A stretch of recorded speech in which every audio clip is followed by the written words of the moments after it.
Ayan guys, ito yung crayfish ko na nag-molt.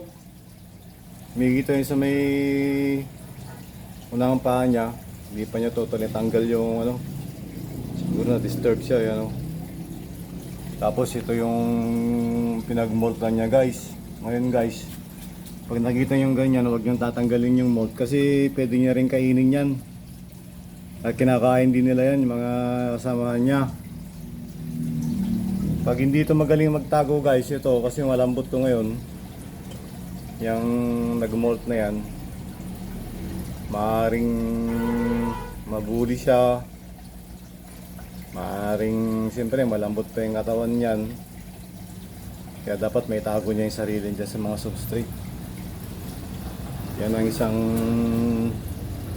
isang importansya ng substrate guys, para meron silang pagtataguan.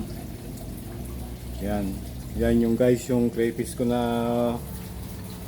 pinuha ko sa ano, Crayfishkada. Yan yung unang nag-molt. Sa may isang sipit na guys, hindi pa natanggal yung ano, nakikita nyo, hindi pa natanggal masyado. Siguro na bully to kanina. Yan guys, madaling may stress yan dahil kamomolt lang yan.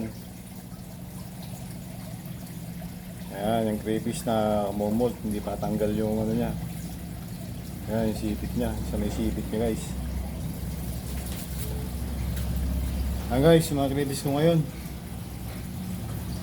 Pero mukhang babae lahat to, kaya kukuha ko ng mga lalaki. Doon sa ano, Pangasinan na ako, mayroon pala sa Bayambang. Doon ako kukuha ng lalaki. Yan guys, good day sa lahat.